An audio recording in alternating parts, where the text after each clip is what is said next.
من الشيطان الرجيم بسم الله الرحمن الرحيم لا حول ولا قوة إلا بالله العلي العظيم حسبنا الله ونعم الوكيل نعم المولى ونعم النصير وبه نستعين هو خير معين والعاقبة للمتقين والجنة للموحدين والنار للعاصين وصلى الله على رسوله الكريم حبيب إله العالمين سيدنا ونبينا وشفيع ذنوبنا وطبيب نفوسنا ومولانا بالقاسم محمد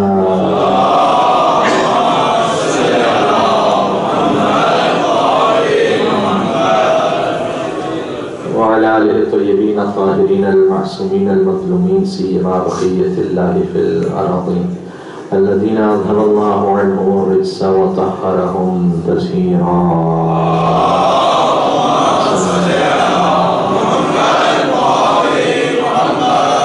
رحمة الله على محبيهم واللعنة الدائمة على أعدائهم أجمعين من الأزل إلى قيام يوم الدين. امام حسین علیہ السلام کا دن ہے روز عرفہ اور ابھی آپ نے ان کی دعا پڑھی ہے، مصائب پر گریہ کیا ہے، ان کے نام گرامی سے توسل کرتے ہیں، سب مل کر مساف کریے گا. بسم اللہ الرحمن الرحیم یا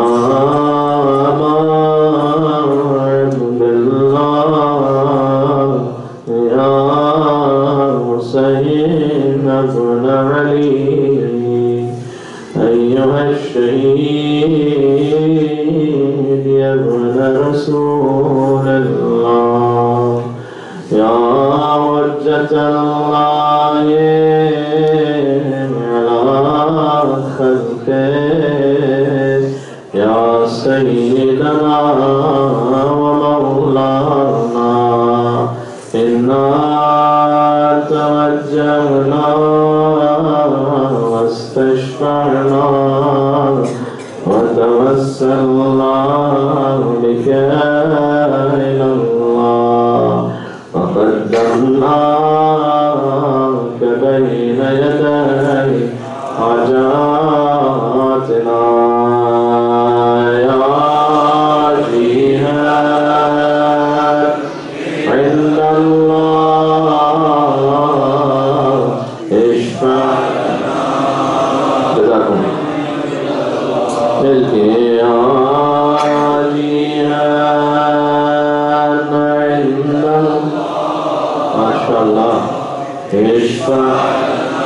ماشاء اللہ کربلا کی خوشبو ہوئی محسوس. ایک اور بار یا وجیہان عند اللہ اشفعنا عند اللہ. صلوات اللہ محمد.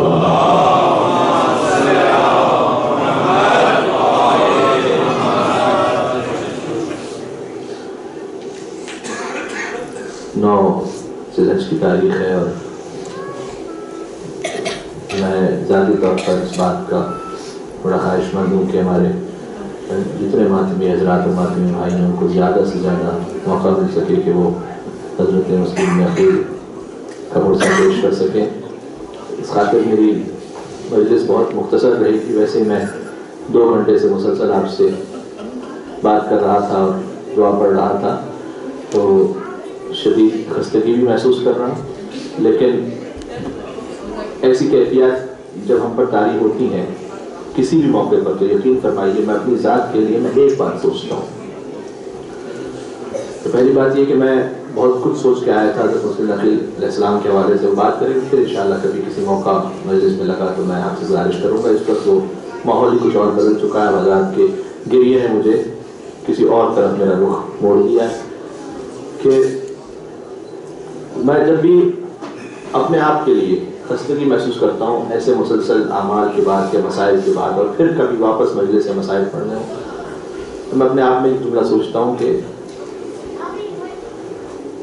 تم 2 گھنٹے میں 3 گھنٹے میں تھک چکے ہو.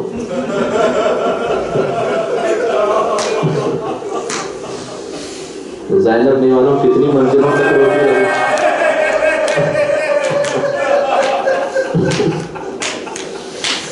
روتی ہے. جبکہ ہم نے پانی بھی پی لیا، ہم نے ریفریش بھی ہو لی، سب کچھ ہو گیا، لیکن خستگی محسوس ہوتی ہے۔ سکینہ نہیں معلوم کب کب روتی رہی، کتنا درباروں میں روئی، کتنا بازاروں میں روئی، کتنا زندان میں روئی۔ اس زندان کی بھی الگ الگ تفصیلات ہیں، ایک زندان نہیں تھا، اہل بیت کو شام میں 7 زندانوں کی تو کم از کم تفصیل موجود ہے کہ ایک زندان سے دوسرے زندان میں منتقل کیا جاتا تھا، اور ایک زندان تو وہ تھا کہ جہاں موذی حشرات الارض، بچھو، یہ سارے رات کی تاریکی میں وہاں پر زندان میں رکھ دیا گیا۔ نہیں معلوم علی کی بیٹی کیا کیا دیکھتی رہی اور روتی رہی۔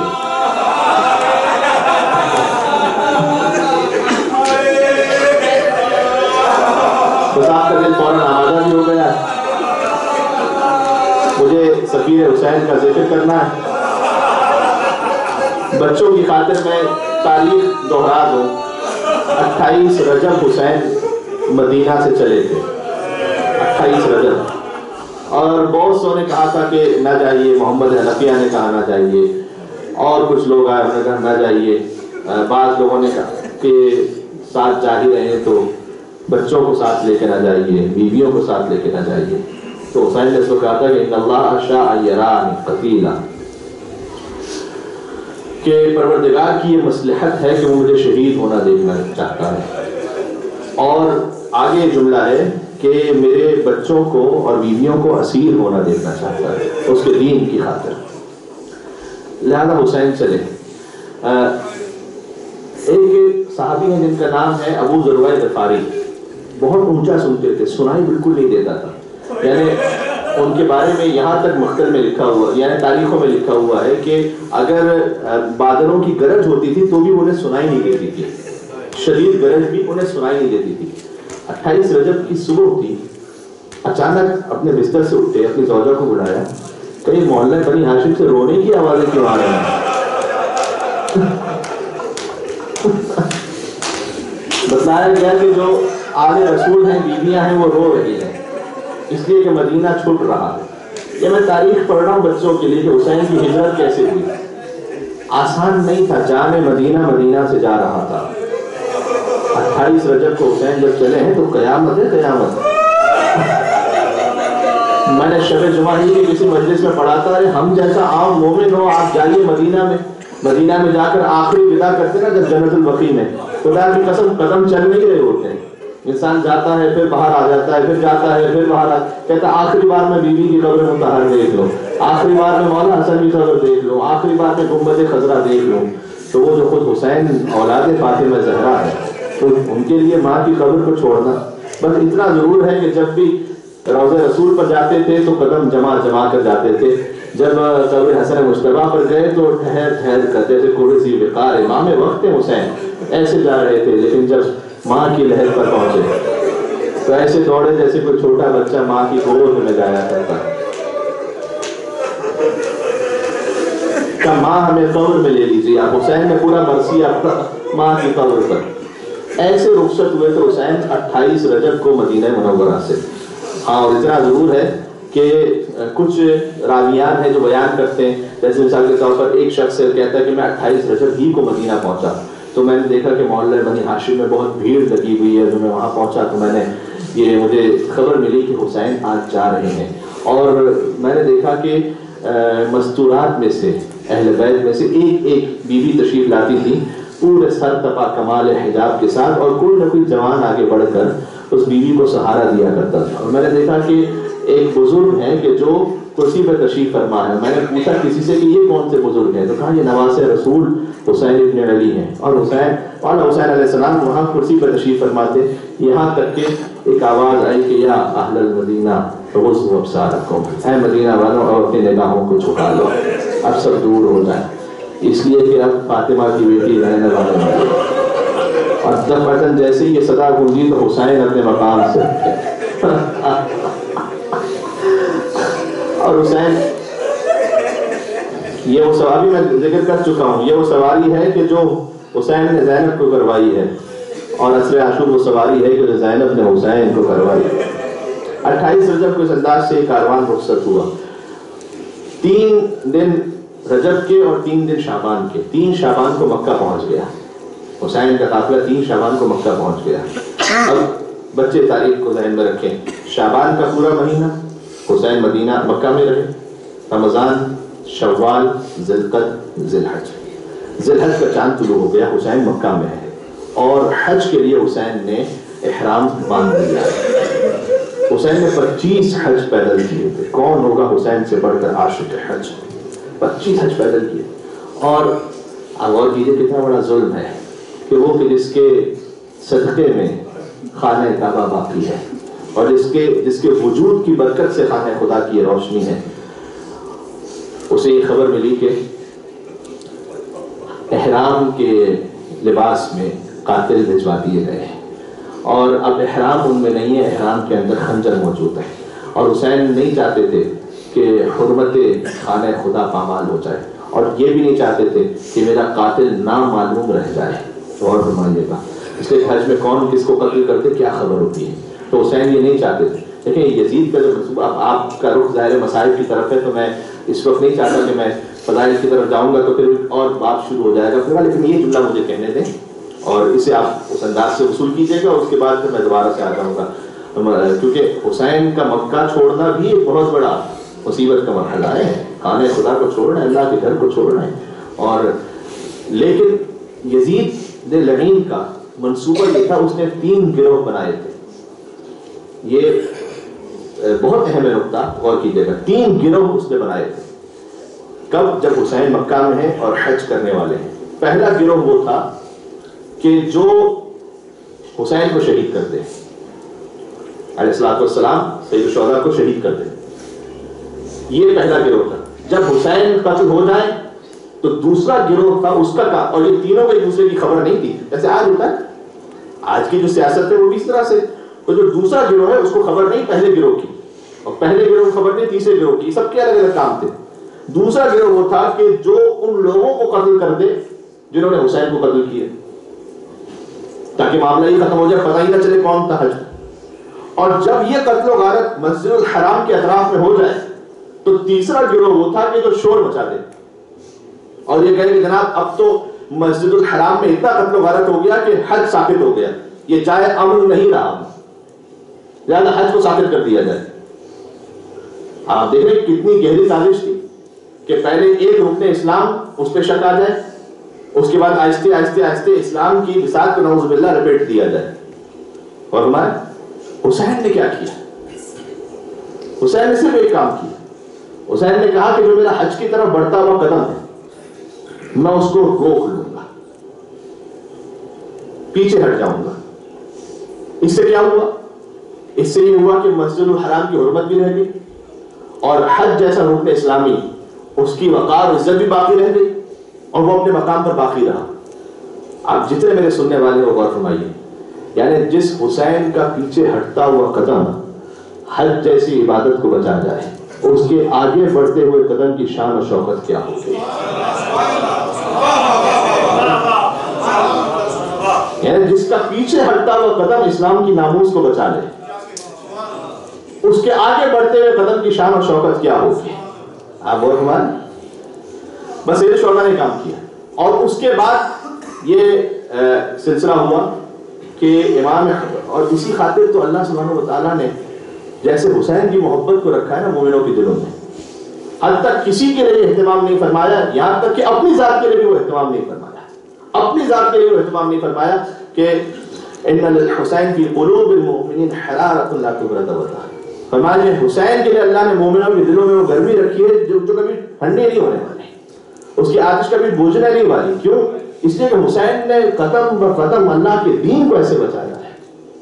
اور آپ دیکھیے اسی خاطر یہاں پر جو کیفیات ہوتی ہیں اس میں محسوس ہوتا ہے کہ ایک جنون اور دیوانگی کی کیفیت ہوتی ہے نا نام امام حسین پر۔ اب جو کربلا میں ہے سوچے اس کی کیا کیفیت ہوگی، جو حسین کے حرم کو دیکھ رہا ہے اس پر وہ کیا کیفیت ہوگی حسین کے اس عشق میں۔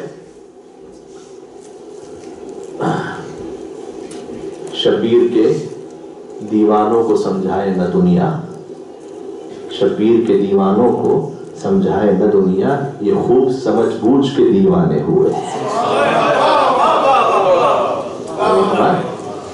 یہ حسین ابن علی کا عشق.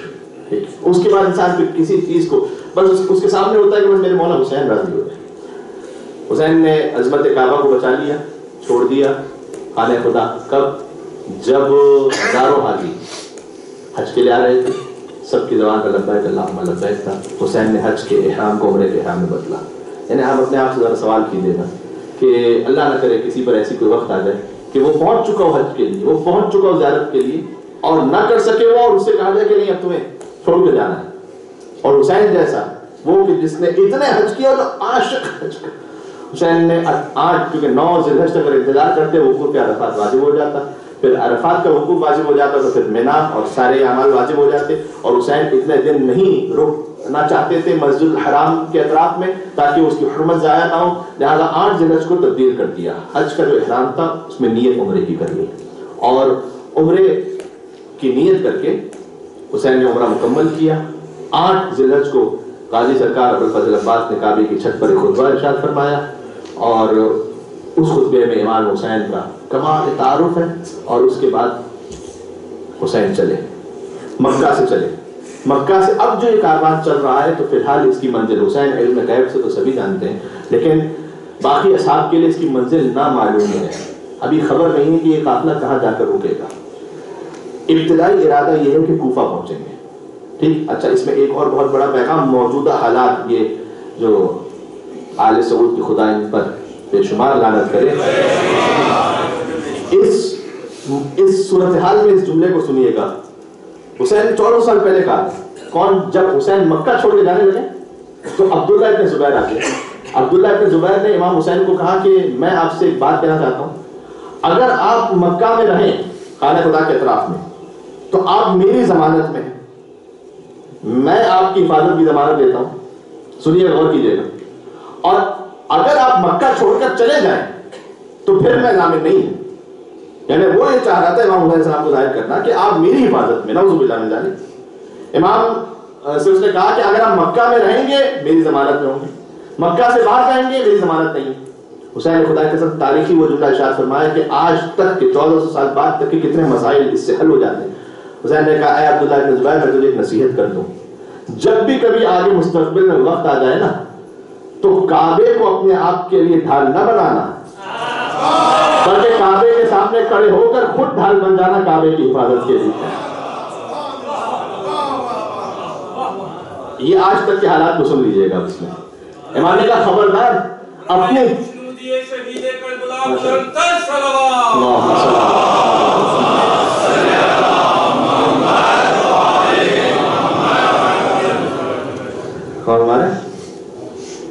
تو خبردار کبھی کعبے کو اپنے لیے ڈھال نہ بنانا, کعبے کی حفاظت کے لیے خود آگے آنا. اور یہ عبداللہ کے زبیر کو نصیحت کر کے نکلے, اور جب نکلے تو بظاہر اس کی منزل اس کاروان کی کوفہ ہے, اور جا رہے ہیں چونکہ کوفیوں نے خط بھی لکھے تھے, امام حسین السلام حجت تمام کرنے کے لیے تشریف لے جا رہے ہیں. اور سفر شروع ہوا ہے امام کا 8 ذی الحجہ کو. 9 ذی الحجہ کو کوفہ میں شہادت مولا مسلم بن عقیل ہے.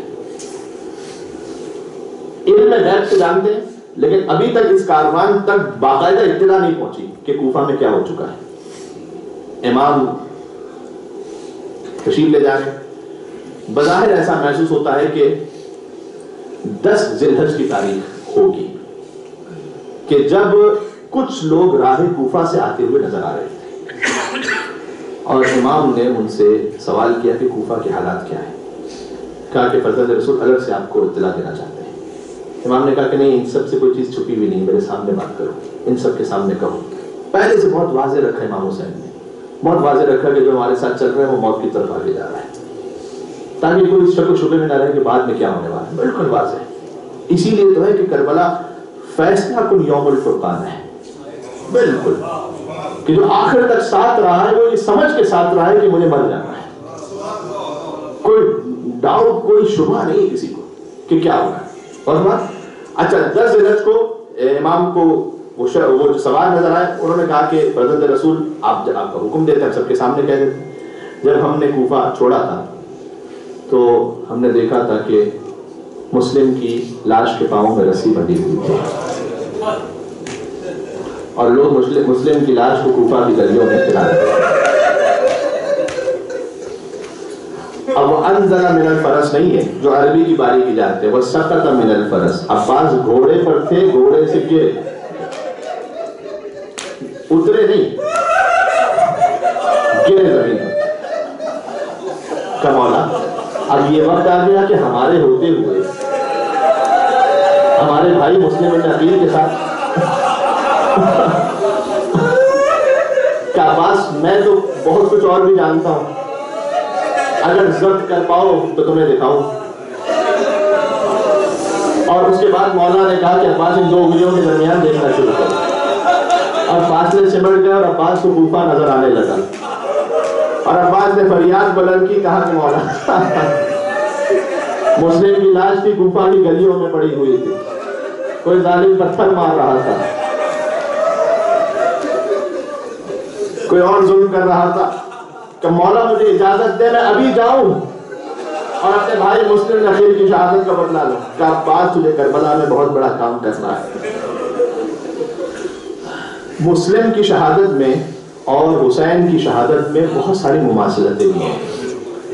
جب دیکھیں مسلم جب پہنچے تھے نا کوفہ تو 18,000 افراد نے بیعت کی تھی، اس کے بعد لوگ ساتھ چھوڑتے گئے، ساتھ چھوڑتے گئے، ساتھ چھوڑتے گئے۔ اب دیکھیں ایک عام ذاکر امام حسین، اب مجھ جیسا ایک عام سے بالکل ذاکر، آپ جب یہاں بلاتے ہیں تو کتنا اہتمام کرتے ہیں، کتنا خیال کرتے ہیں، آپ کسی بھی ذاکر کو بلاتے ہیں اس کے لیے خدمت کرتے ہیں، اس کو راستے میں کوئی پریشانی نہ ہو اسے ساتھ لے کر آتے ہیں، ساتھ لے کر جاتے ہیں۔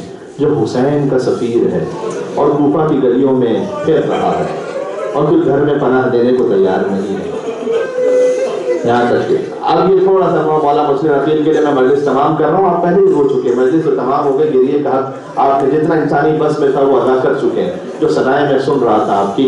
لیکن اگر تھوڑا سا اور میرے ساتھ چل سکیں تو میں جن لوگوں کو کہہ دوں کہ مسلم عقیل بیٹھ گئے ایک مقام پر آ کر اور ایک گھر کے سامنے بیٹھ گئے۔ جب گھر کے سامنے بیٹھ گئے تو کوفہ کے حالات تو بڑے سخت تھے، پہرا ہو چکا تھا، ایک مومنہ جس کا نام کسی نے طوع لکھا ہے کسی نے اور لکھا ہے وہ باہر تشریف لائی، انہوں نے دیکھا کہ ایک شخص جو بیٹھا ہوا ہے، کہا دیکھ کوفہ کے حالات بہت سخت ہیں، غیرت مسلم نے کیسے جملہ برداشت کیا ہوگا اللہ ہی جانتا ہے، کہ کوفہ کے حالات بہت سخت ہیں، میں ایک شریف اور عزت دار خاتون ہوں، رات کے اس وقت میں تیرا میرے گھر کے سامنے بیٹھنا مناسب نہیں ہے۔ میں دیکھ کر اس روایت کو پڑھ رہا ہوں، مسلم عقیل بہت شدید پیاسے تھے، بہت شدید، لیکن غیرت ہاشمی نے یہ گوارا نہ کیا کہ پانی مانگے کہہ کر، صرف اشارہ کیا، یہ کہہ کر اشارہ کیا، یعنی تھوڑا سا پانی لیا، بہت پیاسا، وہ اندر گئی پانی بھر کر لیا، پانی مسلم کے حوالے کیا، مسلم نے پانی پی لیا، وہ دیکھتی رہی، کچھ دیر بعد دیکھا کہ جوان ابھی تک نہیں اٹھا، کہ تم نے پانی بھی پی لیا، ابھی تو میرے گھر کے سامنے بیٹھا ہے، اپنے گھر کیوں نہیں جاتا؟ مسلم نے کہا کہ اے مومنہ یہ بتا جس کا کوئی گھر نہ ہو وہ کہاں جائے؟ کہا اہل کوفہ میں سے نہیں ہے؟ کہا نہیں۔ کہا غریب ہے؟ کہا غریب الوطن ہوں۔ کہا کہاں سے تعلق رکھتا ہے؟ کہا مدینے سے کہا مدینے سے۔ ایک مرتبہ ادب احترام سے کھڑی ہو گئی، کہ تو میرے مولا کے شہر سے تعلق رکھتا ہے، یہ بتا کہ کس محلے سے تعلق رکھتا ہے؟ کہتا محلہ بنی ہاشم، محلہ بنی ہاشم سے تعلق۔ ایک مرتبہ اور ادب احترام سے کہتی محلہ بنی ہاشم سے للہ اپنے تعارف کروائیے گا، اور جانتے ہو مسلم نے کیا کہا؟ فرمایا انا سفیر، میں حسین کا سفیر۔ مومنہ قدموں میں گر کے کہتی ہے اے آقا مجھے معاف فرمائیے گا، آپ کا تعارف نہ ہو سکا، مولا کوئی آپ کو پناہ دینے کو تیار نہیں، میرے گھر تشریف لائیے۔ مسلم اس مومنہ کے نہیں معلوم کس دل سے گئے ہوں گے، کتنا سخت مرحلہ ہوگا، آپ تصور فرمائیے۔ اس مومنہ کے گھر میں تشریف لائے اور ایک حجرے میں ساری رات عبادت میں بسر کی۔ مومنہ کا بیٹا بدبخت اور کمزور بیٹا وہ ایک رات کے پہر آیا، پہچان گیا، مختصر کرتا ہوں، پہچان گیا کہ یہ وہی ہے کہ جس کے لیے ابن زیاد نے انعام کا وعدہ کیا۔ صبح خبر دے دی، صبح کے وقت فوجیں آنا شروع ہوئی، جیسے ہی گھوڑوں کی ٹاپوں کی آواز کو سنا فوراً ہی مسلم نے اپنی زرہ کو سنبھالا، اپنی تلوار کو لیا اور باہر نکلنے لگے کہ مومنہ پھر قدموں میں گر گئی۔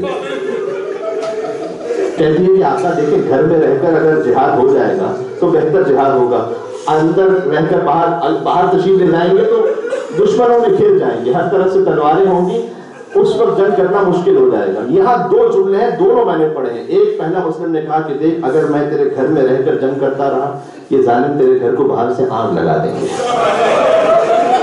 اور مسلم یہ کیسے ضبط کر سکتا ہے کہ مومنہ کے گھر میں آگ لگ جائے؟ میں کہوں گا اے مسلم حسین کی ماں فاطمہ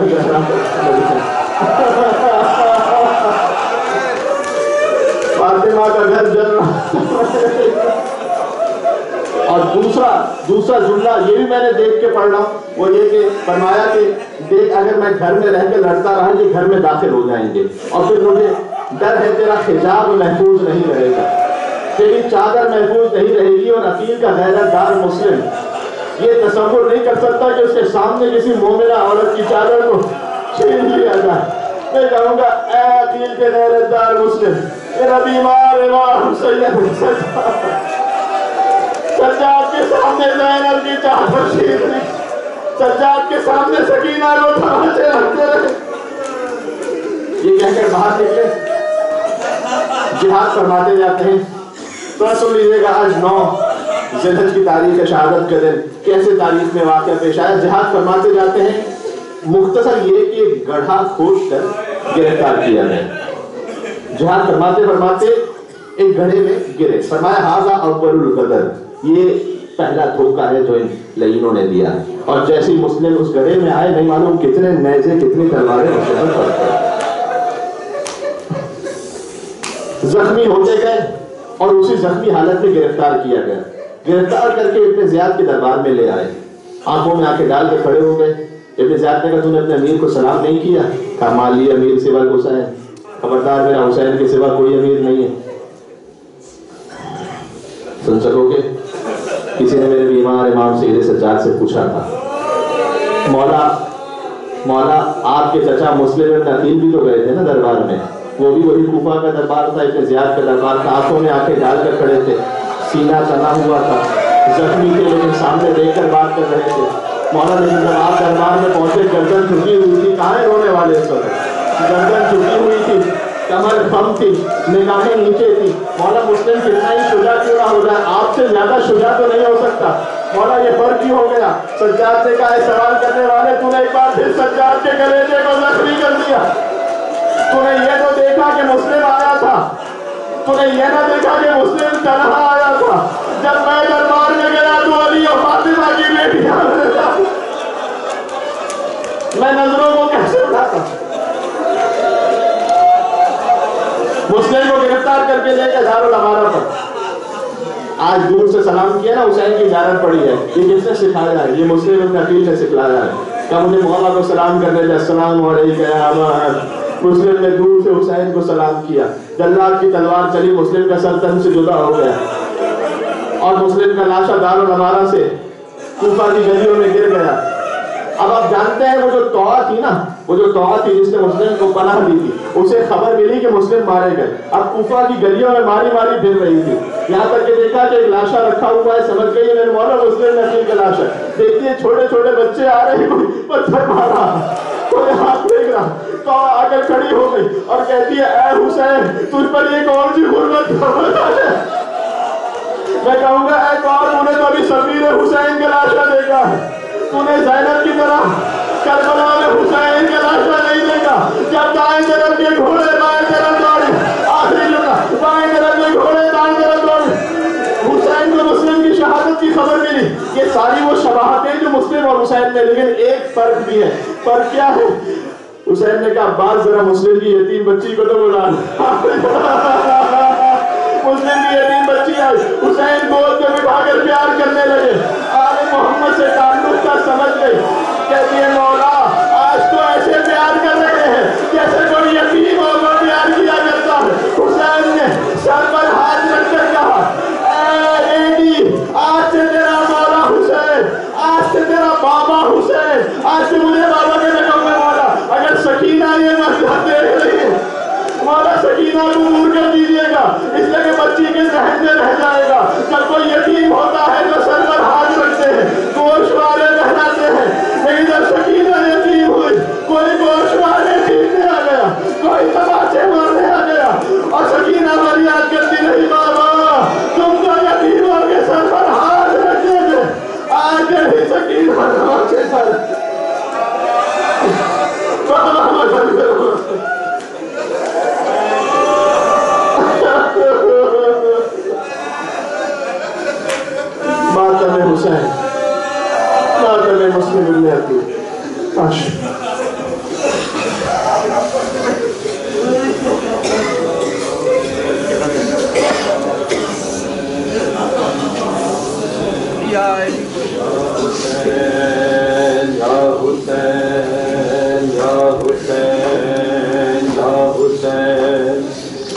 حسین یا حسین یا حسین یا حسین یا حسین یا حسین دیار غیر میں مارا گیا سفیر حسین دیار غیر میں مارا گیا سفیر حسین دیار غیر میں مارا گیا سفیر حسین دیار غیر میں مارا گیا سفیر حسین دیار غیر میں مارا گیا سفیر حسین دیار غیر میں مارا گیا سفیر حسین